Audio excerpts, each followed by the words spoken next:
इस तरह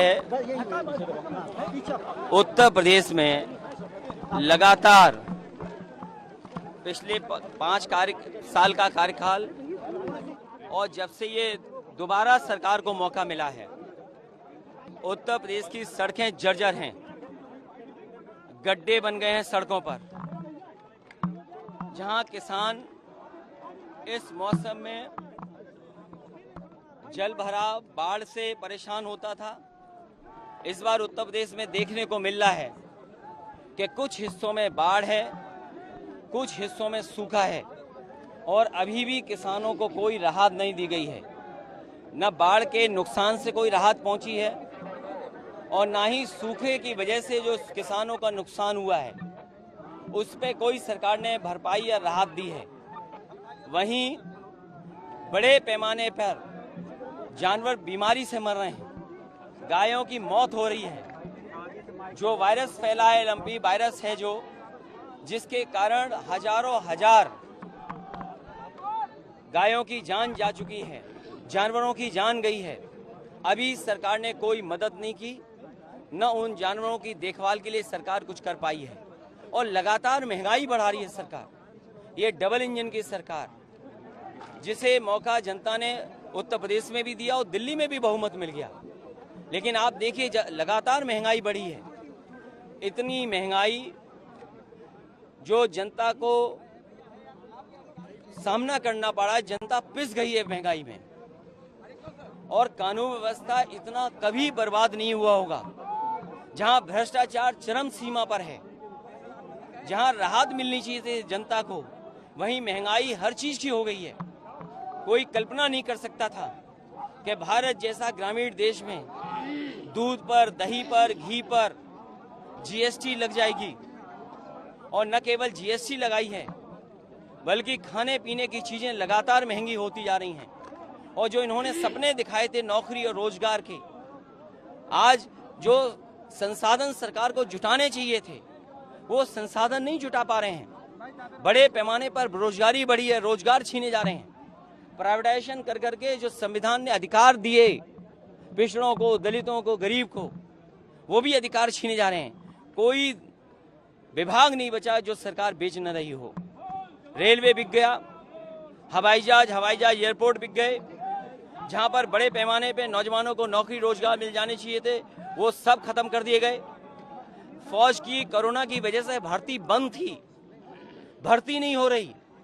और जिस रूप में ये लेकर के आए अग्निवीर, कोई नौजवान उससे संतुष्ट नहीं है। जिस समय नौजवान निकले थे उस समय उन पे झूठे मुकदमे लगा दिए गए। अभी फर्रुखाबाद में भर्ती शुरू हुई है।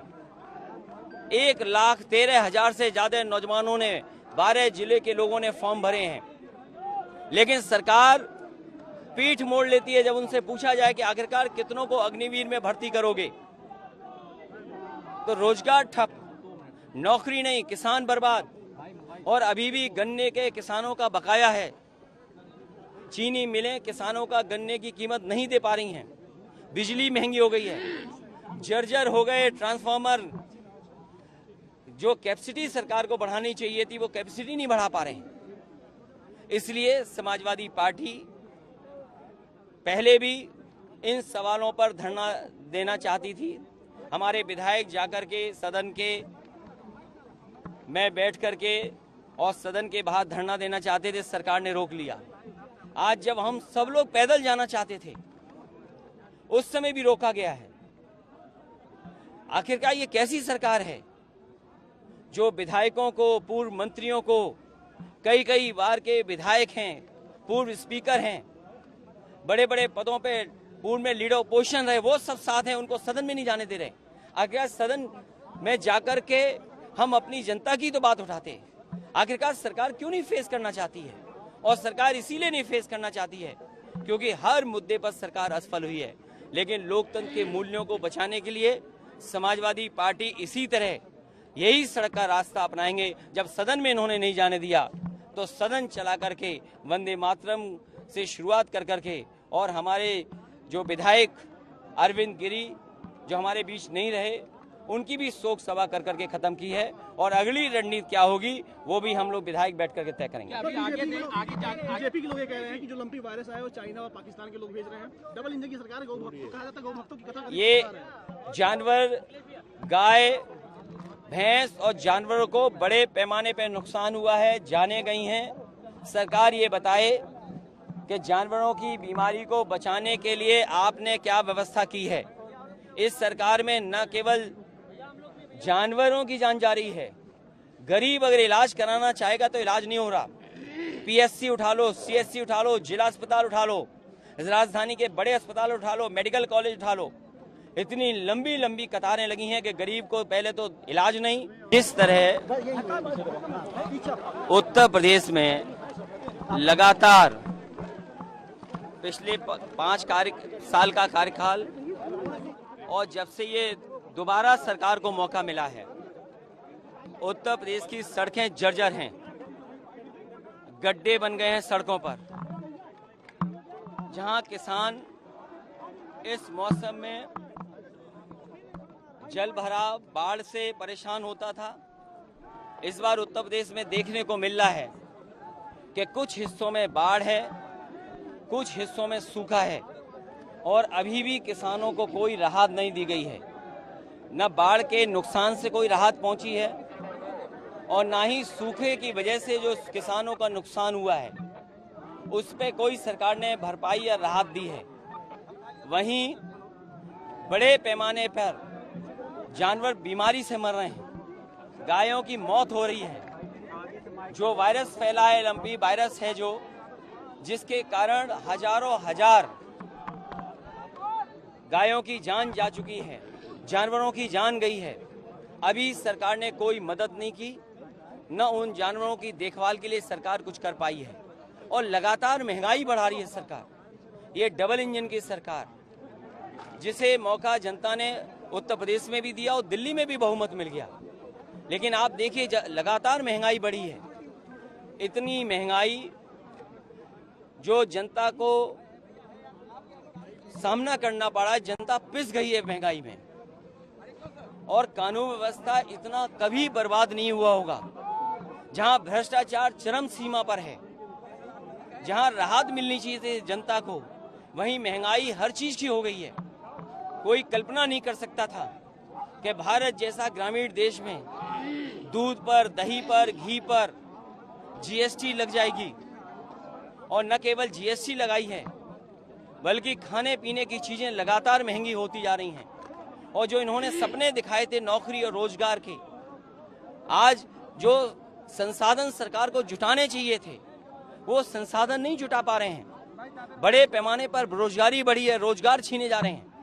प्राइवेटाइजेशन कर करके जो संविधान ने अधिकार दिए पिछड़ों को, दलितों को, गरीब को, वो भी अधिकार छीने जा रहे हैं। कोई विभाग नहीं बचा जो सरकार बेच न रही हो।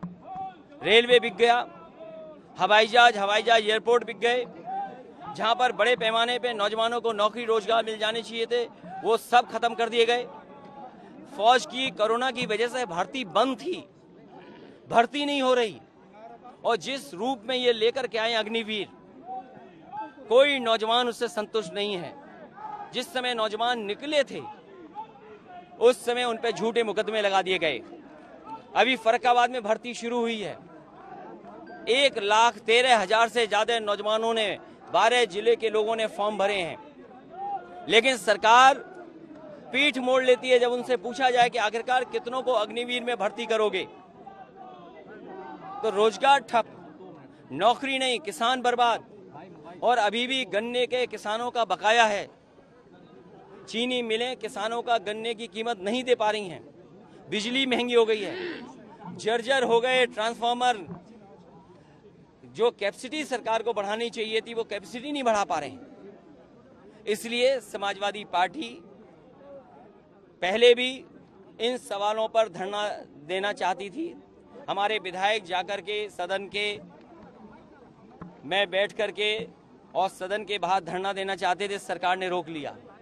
आज जब हम सब लोग पैदल जाना चाहते थे उस समय भी रोका गया है। आखिरकार ये कैसी सरकार है जो विधायकों को, पूर्व मंत्रियों को कई कई बार के विधायक हैं, पूर्व स्पीकर हैं, बड़े बड़े पदों पे पूर्व में लीडर ओपोजिशन रहे, वो सब साथ हैं, उनको सदन में नहीं जाने दे रहे। आखिरकार सदन में जाकर के हम अपनी जनता की तो बात उठाते।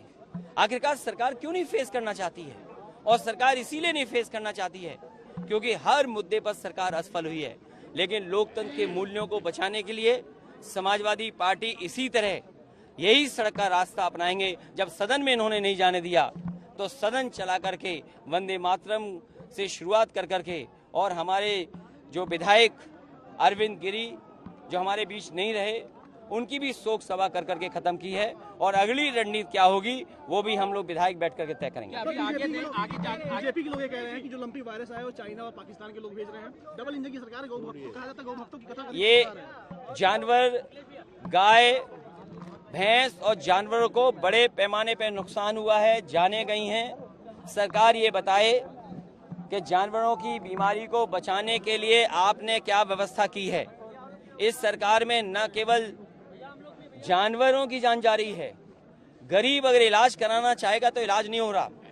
पीएससी उठा लो, सीएससी उठा लो, जिला अस्पताल उठा लो, राजधानी के बड़े अस्पताल उठा लो, मेडिकल कॉलेज उठा लो, इतनी लंबी लंबी कतारें लगी हैं कि गरीब को पहले तो इलाज नहीं,